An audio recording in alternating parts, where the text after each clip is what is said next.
აგიბრუნდით სტუმართან ერთად. დღეს ჩვენი სტუმარია საქართველოს ცხოველთა დაცვის ფედერაციის წარმომადგენელი თემურ ლაჭყებიანი. ძალიან დიდი მადლობა გადაცემაში სტუმრობისთვის. მე განსაკუთრებით გელოცებოდით. მოგესალმებით კიდევ ერთხელ, მადლობას გიხდით მომზადებისთვის. მოდით დავიწყოთ უშუალოდ თემურ თქვენი ორგანიზაციის საქმიანობის შესახებ ნასახორციელებ და შემდეგ გადავალთ უფრო დაწვრილებით შეკითხვებზე. ჯერ ასეთნაირად მოკლედ ვიტყვი ჩვენი ორგანიზაციის საქმიანობაზე. ჩვენ ესე იგი გვაქვს ასეთი რთული ფუნქცია. ჯერ ის რომ დავიცვათ ცხოველები და შევცვალოთ საზოგადოება. რომ ესე იგი ჩვენ ცხოველებს ვიცავთ ძირითადად საზოგადოებისაგან და თუ არ შევცვალეთ ხალხი, მაშინ მოგვიწევს სულ უნდა დავიცვათ ცხოველები და უფრო გართულდება ეს აქ. ამიტომ უფრო ესე ვთქვათ რთული აღმოჩნდა საზოგადოების შეცვლა, რთული არის ძალიან და იმედია რომ რამოდენიმე წლების განმავლობაში რო გავაწლები მიხვდება საზოგადოება დრო ცხოველიც არის სოციალური არსება, ისინიც გრძნობენ, ტკივათ და ასე შემდეგ და უფრო ნაკლები სამუშაო ექნება ცხოველთა დაცვის ორგანიზაციებს. მაინტერესებს რომ ჩვენ რისაც მოგიწვევთ არის რომ გვაინტერესებს მდგომარეობა ქუჩაში, ძაღლების როგორია, იმიტომ რომ ქუთაისში ხვდებით და მთელ საქართველოშიც ასე, მაგრამ ამჯერად რომ ქუთაისზე ვისაუბროთ, სავალალო მდგომარეობაა შეიძლება ასე ითქვას, იმიტომ რომ ძალიან ბევრი ძაღლია ქუჩაში და ხალხის დამოკიდებულება ყველამ კარგად ვიცით როგორია ამ ძაღლების მიმართ. ანუ ესე იგი ქუთაისში უკვე ბოლო არც დიდი ხნის წინ 3-4 წლის წინ ხდებოდა უსასტიკეს მეთოდებით უწოდებოდნენ ცხოველების დამჭერი ბრიგადები უსახკარო ცხოველებს იპყრობდნენ, ანადგურებდნენ ელექტროშოკის მეშვეობით და შემდგომ ამისა, როდესაც ჩვენ ამაზე ინფორმაციები მივიღეთ, იყო ეს დაახლოებით 3 წლის წინ, ესე იგი გამოვიტანეთ საჯაროდ ეს ინფორმაციები, გავავრცელეთ ის ფოტოები, ვიდეოები, სადაც ესე უსასტიკესად უწოდებოდნენ და ამის შემდგომ დაიწყო ქალაქ ქუთაისის მერიამ ესე იგი პრობლემის, ასე ვთქვათ, სხვაგვარად მოგვარება, უგულისხმობ იმას, რომ გამოაცხადა ტენდერი, ხელშეკრულებები გაუფორმეს ცხოველების დამჭერ ბრიგადებს და ჩაიწერა ამ ხელშეკრულებებში, რომ მათ უნდა დაეწყოთ ოპერაციები, კერძოდ განაყოფიერების უნარის შეზღუდვა უსახკარო ცხოველებისათვის და მათი იდენტიფიკაცია. ეს იყო ჩაწერილი, ეხლაც აქვთ ჩაწერილი წესდებაში, მერიის ქვემდებარე სამსახური არის უკვე გასული წლის სექტემბრიდან ფუნქციონირებს ეს სამსახური, კერძოდ სპეციალური სერვისები არის და აქვთ საკანონმდებლო დონეზე იმის ვალდებულება, რომ ამ პრობლემას მიხედონ რეალურად გადაჭრან პრობლემა, მოახდინონ ჰუმანურად ცხოველების იზოლირება და მათი დაბრუნება, მაგრამ სხვა საქმე არის უკვე ეს პრაქტიკაში რამდენად სწორად ანხორციელდება. ჩვენ რამდენად მოაკვირდებით ამ კი, ჩვენ ვაკვირდებით, ანხორციელებთ მათი საქმიანობის მონიტორინგს, ისევე როგორც მთელ საქართველოში ყველა ცხოველთა თავშესაფრის მონიტორინგს, მაგრამ ესე იგი ქუთაისის მუნიციპალიტეტს არის ქუთაისის ცხოველთა მუნიციპალური თავშესაფარი და მათი მხრიდან არის ესე იგი ჩვენი საქმიანობაზე ხელის შეშლა, რაც გამოიხატება იმაში, რომ ესე იგი თქვათ მაგალითად მონიტორინგის განხორციელებაში გვიშლიან ხელს, ესე იგი უნდა ავიღოთ ჩვენ საშვი წინასწარ, თურმე წერილობით უნდა წარვადგინოთ, მერე უნდა ავიღოთ სხვა შენობაში და არა იმ შენობაში და მერე უნდა მივიდეს ჩვენთან, ანუ ეს დრო იმაზე არის გათვლილი, რომ პრაქტიკულად არა, ხედვადი რო არ გახდეს ჩვენთვის იქ რაც ხდება. ამაში არის საქმე. ერთი შეხედვით რომ შეფუთონ ხოლმე. ხო, ანუ იქ რომ მივიდეს მონიტორინგის თანამშრომელი და იქ უკვე წინასწარ რო ქონდეს ინფორმაცია და ასეთი რაღაც არ ხდება არც არათუ ცხოველთა თავშესაფრებში, არამედ მთელ ესე იგი საქართველოშიც და მე მგონი ყველა სხვა ქვეყანაში იგივე ადგილას იძლევიან დაწესებულებაში. სადაც მიდიხარ, შედიხარ შენობაში, ხდება დაცვის თანამშრომელი, გაძლევს სახლს, აძლევს შენ პირადობის მოწმობას და ამის შემდგომ შედიხარ ტერიტორიაზე. ასე უნდა ხდებოდეს კანონის თანახმად აქაც, მაგრამ საქმე იმაშია, რომ არის დარღვევები და მათ უნდათ რომ ეს დარღვევები არ გახდეს საზოგადოებისათვის ხილვადი. მაგალითად ის, რომ ესე იგი, იქ ცხოველების გაჩერება ვოლიერებში არ ხდება სტანდარტების შესაბამისად. ვოლიერებში არის ესე იგი, დაახლოებით 8-10, შეიძლება 6, ანუ 6-დან 8 ძაღლამდე ერთ ვოლიერში. მიუღებელია რა თქმა უნდა ერთ ესე იგი, ყვების დროს არის პრობლემა, ესე იგი, რომელიც აგრესიული ძაღლი არის ის, ან აგრესიული არა, უფრო მეტად ასე ვთქვათ მოერევა და ასე ვთქვათ სუსტ ძაღლს, ესე იგი ის უკვე მე გამოდის რომ ანუ ვეღარ უნდა აჭამოს, ვეღარ უნდა იყვებოს, უნდა იყოს სტრესში, უნდა აბრუნებდნენ ესენი 10 დღის შემდგომ ამ ძაღლებს, მაგრამ აქ ხდება ის რომ ესე იგი თუ ვიღაც ვინც არ არის გაცნობიერებული ესეთი მოქალაქე ეტყვის რომ მოდი ეს ძაღლი თქვენ არ დაუბრუნოთ ადგილზე, ესენი არ უბრუნებენ ამ ძაღლს და ხდება განუსაზღვრელი ვადით ამ ესე იგი მცირე ვოლიერში გაჩერება ატყვევებენ ამ ძაღლს, მერე ეს განიცდის სტრესს, იკიდებს ინფექციებს, დაავადებებს, გარკვეული ნაწილი იხოცება ამ ცხოველებისა და პრაქტიკულად ესე იგი ასე ვთქვათ რომ არ არის გათვალისწინებული ის მეთოდები, ის სტანდარტები, რაც არის მინიმალური სტანდარტებიც კი არ არის დაცული. ქუჩის თვითონ ცხოველების შეპყრობასაც, ანუ დაჭერასაც ანხორციელებენ ყოველად მიუღებელი უსასტიკესი მეთოდით. ახლა შეგვიძლია ჩვენ ის ვიდეო გავხსნათ ის ვიდეო მასალა და ამ ვიდეოში არის ასახული როგორ იჭერენ, ესე იგი ასე ვთქვათ, აი აქ არის ვიდეო სადაც არის ასახული როგორ ესე იგი უსასტიკეს ეს პრაქტიკულად ნიშნავს იმას რომ მას ადგება ფსიქოლოგიური ტრაუმა შეიძლება კისერში ან გადაწყდეს შემდგომ დაბრუნების დროს ესე იგი ეს შეიძლება ჩამოუყალიბდეს აგრესია ამის ნიადაგზე ამ ქმედების ნიადაგზე და უფრო მეტად წარმოადგენდეს ის ძაღლი ახლა რომელიც მათ დაიჭირეს საზოგადოებისათვის საფრთხეს ვიდრე მანამდე წარმოადგენდნენ და პრაქტიკულად აქ ვიდეოში ალბათ როგორც ჩანს სადარბაზოდან გამოყავს და ბრალი წაუყენეს რომ სადარბაზოში რატო იყავი როგორც ჩანს და ამ მიზეზის გამო მოახდინეს ცხოველის დაჭერა და დაჭერა თან მათ უწერიათ წესდებაში უნდა მოეხდინათ უმტკინეულო მეთოდებით არ ახდენენ უმტკინეულო მეთოდით ცხოველების დაჭერას და ერთიანობაში იძლევა ეს იმ სურათს რომ პრაქტიკულად ვერ ხდება პოპულაციის ნორმალური მეთოდებით შემცირება გულისხმობ ესე იგი სტერილიზაციის მეთოდი უნდა ხდებოდეს უნდა იყოს იქ სანიტარული ნორმები დაცული შესაბამისი ხარისხის მედიკამენტები უნდა იყოს დეზინფექცია უნდა უკეთდებოდეს ვოლიერებს ცალკე უნდა იმყოფებოდნენ სტერილიზებული ცხოველები და რომელიც არ არიან ოპერაციები ისინი ცალკე უნდა იყვნენ სარეაბილიტაციო პერიოდში უნდა ხდებოდეს მათზე განსაკუთრებული ესე იგი ზედამხედველობა რომ თუ რამე გართულება იქნება რომ აღმოიფხრას დაფიქსირდეს ის იქ ვეტერინარის მიერ მაგრამ აქ ყველაფერი არის ესე იგი ასე ვთქვათ მინიმალურ დონეზეც კი არ არის მინიმალურ დონეზეც კი არ არის და ასე ვთქვათ არღვევენ ძალიან ბევრ სტანდარტს არღვევენ ამ თავშესაფრის ფუნქციონირებაში ესე იგი მთელ საქართველოში არსად ესეთი რაღაცა ასე ვთქვათ არის ვთქვათ სანიტარული დარღვევების სხვა თავშესაფრებში მაგრამ ასე სისტემურად რომ ესე იგი ებრძოდნენ ცხოველთა დაცვის ორგანიზაციას უშლიდნენ ესე იგი ხელს მონიტორინგის განხორციელებაში უზღუდავდნენ ესე იგი დაშვებას თავშესაფარში უზღუდავდნენ ცხოველთა დამცველებს იქ სიტუაციის გაცნობის საშუალებას და მხოლოდ იმის შემდგომ ხდება შესაძლებელი როდესაც ესე იგი გარკვეული დაპირისპირება მოხდა რაღაც მოხდა ამის შემდგომ ესე იგი დიდი ბრძოლის შემდგომ შეიძლება შეაღწიო ამ თავშესაფარში ასე ვთქვათ ნახევარი დღე უნდა იბრძოლო რომ მე ნახევარი დღის მერე შეხვიდე და გაეცნო სიტუაციას ასეთი სიტუაცია არის და ეს არის ყველაფერი იმის ბრალი რომ ანუ არ არის გათვალისწინებული რეკომენდაციები არ არის გათვალისწინებული მენეჯმენტის დროს ეს რეკომენდაციები და საერთოდაც ასე ვთქვათ საერთოდ მენეჯმენტი ანუ ხელმძღვანელი არის ისეთი პიროვნება რომელიც გაცნობიერებული არის საერთოდ ასე ვთქვათ რა უნდა გააკეთოს როგორ უნდა ხდებოდეს და კიდე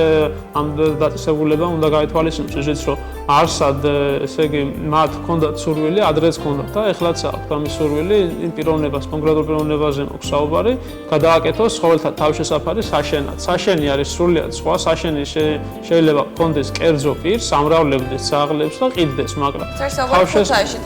ხო, ანუ ამ თავშესაფრთხოებაზე თამაზდეისაზე ვსაუბრობ ახლა, ანუ სურვილი აქვს გადააკეთოს ძაღლების საშენად, მაგრამ ძაღლების საშენი არის სრულიად სხვა რაღაცა. საშენში შეგიძლია ამრავლო ძაღლები, გაამრავლო და გაყიდოს კერძო პირმა ვიღაცა, მაგრამ სახელმწიფო ამ შემთხვევაში არანაირი ფუნქცია არ აკისრია. სახელმწიფო შეუძლია ფუნქცია იყოს, რომ კერძო თუ ვიღაც გაამრავლებს, აღრიცხავს ის თქვა რამდენი ცხოველი ყავს და რო გაყიდის იქედან მე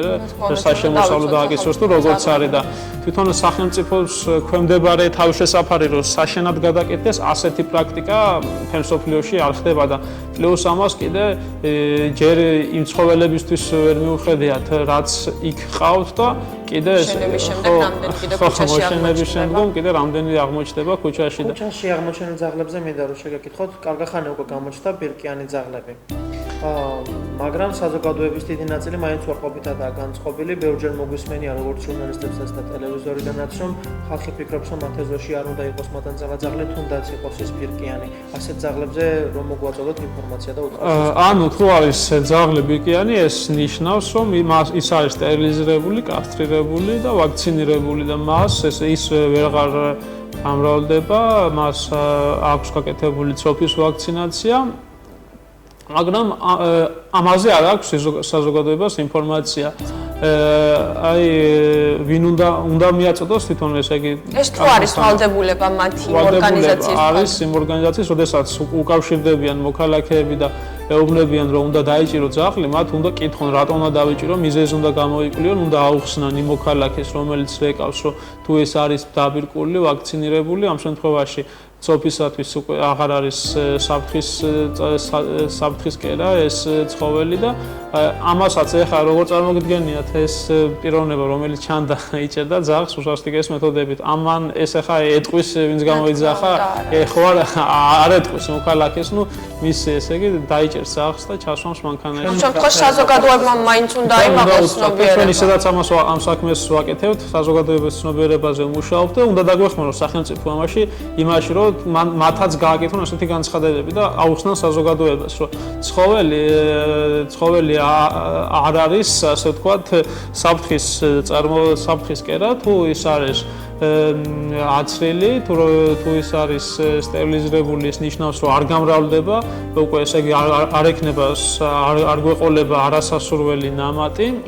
იგივე ვთქვათ მე პატრონებს კიდე შეგვიძლია უთხრათ რომ არის ესეთი ლეგენდები დადის რომ ბეწვი არის საშიში ცხოველის ბეწვი არის საშიში მაგრამ თუ სინამდვილეში როგორ არის თუ ცხოველი არის დამუშავებული პარაზიტებზე ჭიებზე თუ არის დამუშავებული ამ შემთხვევაში მისი ბეწვი აღარ წარმოადგენს საშიშროებას რომც მოხდეს ადამიანის ორგანიზმში მაინც ესე იგი ასე ვთქვათ არ მოკვდებით ამის გამო ანუ რა რომ ასე ვთქვათ ბევრი ისეთი არასწორი ინფორმაციები არის გავრცელებული რომ ესე იგი ცხოველები შეიძლება კანის დაავადება რო კონდეს ვთქვათ შეიძლება ადამიანს ასეთ ადამიანებს ვისაც ეშინიათ მე მგონი შეუძლიათ უბრალოდ რომ არ ქონდეთ ფიზიკური კონტაქტი ამ ძაღლებთან და ასეთ შემთხვევაში ხო შეუძლებელია ფიზიკური კონტაქტის გარეშე როგორ ანუ ასეთ ადამიანებს ვისაც ეშინია რომ რაღაც კანის დაავადება გადაედება ვთქვათ შეუძლიათ რომ უბრალოდ არ ქონდეთ კონტაქტი ფიზიკური ასეთ ძაღლებთან შეუძლიათ რომ უბრალოდ არ ქონდეთ კონტაქტი მაგრამ რო ხედავენ უკვე ესეც არა რას ვამბობ აი რო ხედავენ ესეც ხდება უკვე იმის მიზეზი ან თქვათ აი გინდაც არ იყოს დაავადებული რა ძაღლი ხო შეიძლება დაიყეფოს ძაღლი ხო ძაღლის მისი ბუნებრივი ფუნქციები არის და მისთვის არის ბუნებრივი მოქმედება ის რომ ყებს ხო ძაღლი და რომ ეს უკვე საფუძველი ხდება იმისა რომ ისინი ითხოვენ აი წაიყვანეთ მოგვაშორეთ აქედან არ გვინდა ეს ძაღლები და ნუ სინამდვილეში რომ აი წამოიყვანეს ხო ეხლა ის თქვათ აი ეს მაგალითად ეს ძაღლი რო დაიჭირეს იმ კორპუსში აუცილებლად მივა სხვა ძაღლი კიდე იმიტომ რომ იქ რატომივიდა იყო ამის მიზეზი ხო იქ იყო რაღაც საკვები ნარჩენები ალბათ რაღაც ტერიტორიაზე შეიძლება იქ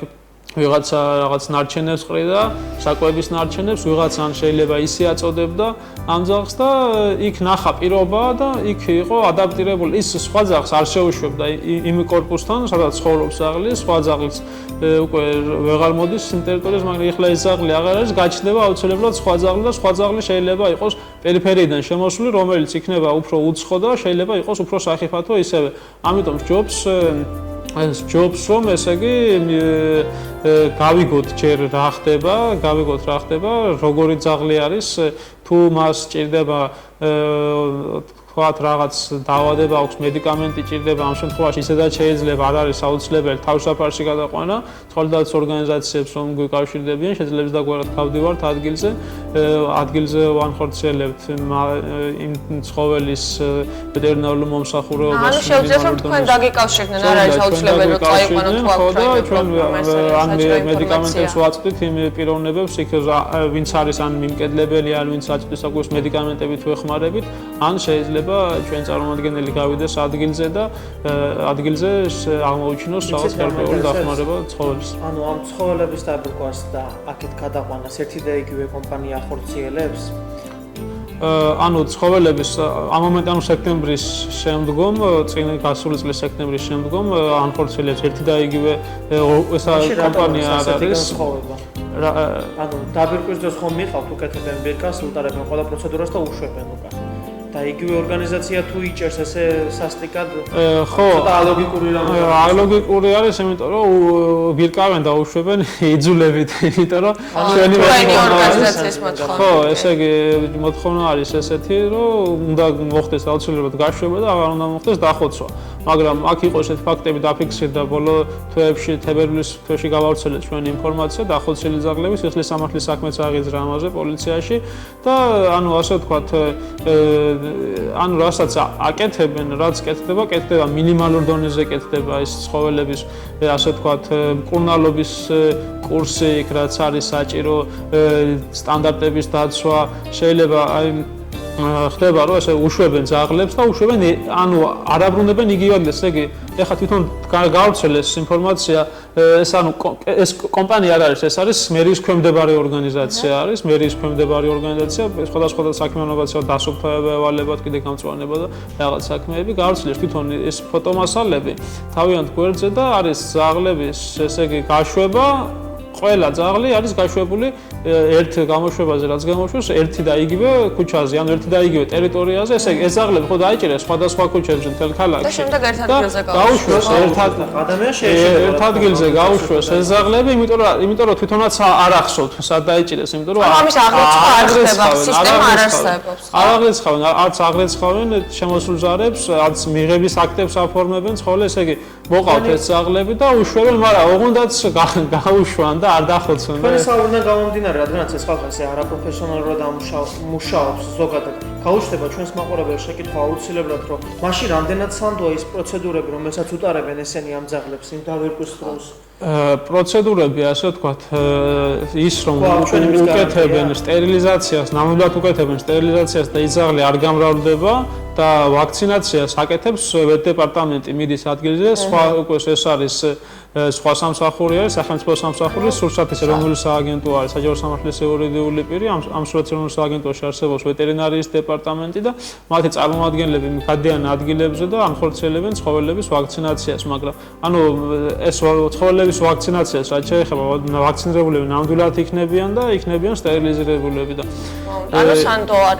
სანდო არის ის რომ მას არ აქვს ესე იგი ცოფისათვის ესე იგი არ არის საშიში ცოფთან მიმართებაში, მაგრამ იქ უნდა უკეთდებოდეს კიდევ კომპლექსური ვაქცინაცია, რაც არ უკეთდება, კომპლექსური ვაქცინაცია გულისხმობს იმას, რომ ესე იგი დაცული არის არა მარტო ცოფისაგან ეს ძაღლი, არამედ სხვა ბევრი კომპლექსური სხვადასხვა დაავადებებისაგან და ეს კომპლექსური ვაქცინაცია იქ არის ახლა მედიკამენტები გამოიწერეს, საერთოდ უკვე ესე იგი წარმოიდგინეთ სექტემბრიდან დაახლოებით მაისის ჩათვლით ოფიციალურად და პრაქტიკულადაც მათ არც ერთი მედიკამენტი არ ქონიათ. ესე იგი სექტემბრიდან მაისამდე ეს არის ჩვეულებრივი საჯარო ინფორმაცია. ეხლა გამოაცხადეს ტენდერი და ახლა იყიდეს სადღაც 3 კვირის ნაყიდი აქვს. მე მგონი, ანუ მანამდე მედიკამენტი, არც ერთი მედიკამენტი არ ქონდათ მათ თავის შესაფარში, არც ერთი მედიკამენტი, ელემენტარული თქვა კანის დაავადება რო ქონდა, მალამორო წაესვათ ან თავის შესაფრის ფუნქციას არ ასრულებს, ასე ვთქვათ, აი დროებით გასაჩერებელი სანამ რამე არ მოუვა, ხო? ხო, გასაჩერებელი, მაგრამ უკვე ესე იგი ზოგიერთი ძაღლი დიდი ხანია ყავთ გაჩერებული და დროებით წესით უნდა აჩერებდნენ 10 დღე, მაგრამ 10 დღეც არ იმაშვებიან, ზოგი ძაღლი ყავთ შეიძლება 2 თვე ყავდეთ. თვითონაც ამ ძაღლების იქ შენახვა ვიდრე თავის. ნახეთ ჩვენ რა პირობებია და მგონი საერთოდ არაფერი არ უჯდებათ ამ ძაღლების მოვა ისეთ მდგომარეობაშია. ხო, ეხლა კიდე ეს არ უჯდებათ, ეხლა რა, ნუ ეგერ საშაურმე არის, საშაურმედან გამოაქვთ საკვების ნარჩენები და იმ დროს როცა 6000 კილოგრამი კორმა იყიდეს ოფიციალურად. ანუ ოფიციალურად იყიდეს 6000 კორმა, მაგრამ თუ 6000 კილოგრამი იქნა შესყიდული, მაშინ რატო არის საჭიროება რომ გამოიტანონ საშაურმედან ნარჩენი? იმიტომ რომ ის საკვები რაც იყო ოფიციალურად ნაყიდი, იქნებოდა საკმარისი ნამდვილად რომ მართლაც მიწოდებოდა ამ ცხოველებს. შემოვლოთ და ბოლოს შევეკითხებით ესეთ რამეს. სიტუაცია გვაქვს აშკარად სავალალო. ხალხს გავაგებინეთ ისიც, რომ ბირკიანი ძაღლების არ უნდა ეშინოდეთ. მე მაინტერესებს ბოლოს შეკითხვა ასეთი. თუ შეინიშნება რამე დადებითისკენ მიმავალი ძვრა ქუთაისში ამ კუთხით თუ უარყოფითისკენ დადებითისკენ მივდივართ იმ ხრივ, რომ თქვათ ის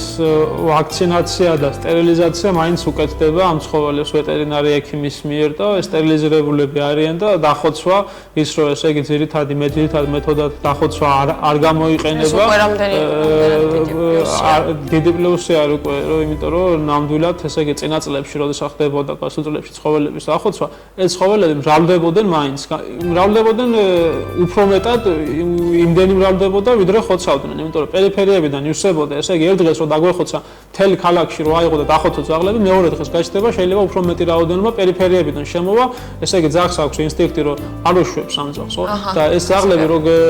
ძაღლები რო მაგალითზე რაც თქვით, მასშტაბით შეიძლება. ხო, როცა ეს ძაღლი აღარ არის უკვე შემოდიან პერიფერიებიდან ძაღლები და მაინც მრავლდებიან ეს ძაღლები და ის რომ ესე იგი თქვა სტერილიზაცია დაენერგა, ისევ ეს ჩვენი მოთხოვნით ამდენი წლები არის ვიუძვით ამისათვის წერილობით მიმართეთ ყველა ორგანოს აბსოლუტურად რომელსაც ოდნავ მაინც ეხებოდა ეს საკითხი, იგივე ვაქცინაციაზე ეს ასე ვთქვათ დარეგულირდა, მაგრამ იქ მეთოდები, პრაქტიკული საქმის განხორციელება ამაში არის სერიოზული ცვლილებები არის საჭირო იმისათვის რომ საზოგადოებაც იყოს უფრო მეტად დაცული და ცხოველებიც შესაბამისად რომ ჩვენი გადაცემა და ზოგადად ჩვენ ჟურნალისტები დაგეხმარებით ამაში როგორც თქვენთვით რომ საზოგადოებამ უნდა იცოდეს ეს და საზოგადოება მოდის და მოუთხოთ შემდეგ იმ ორგანიზაციებს და იმ დაწესებულებებს რომ ნორმალურად მოექცენ ძაღლებს და რაიმე ახალი ინფორმაცია თუ გექნებათ ან ნებისმიერ დროს შეგიძლიათ ჩვენთან მოხვიდეთ და ჩვენი საშუალებით მიაწოდოთ მაყურებელს ინფორმაცია, იმიტომ რომ ჩვენ მართლაც გვაყელვებს ამ ძაღლების ბედი. შევახსენოთ ჩვენს მაყურებელს, რომ დღეს ჩვენი სტუმარი იყო თემურ ლაჭყებიანი, ძალიან დიდი მადლობა საინტერესო საუბრისთვის. ჩვენ კულინარიის ბლოგს გიტოვებთ და ბლოგის შემდეგ აუცილებლად დაგებრუნდებით.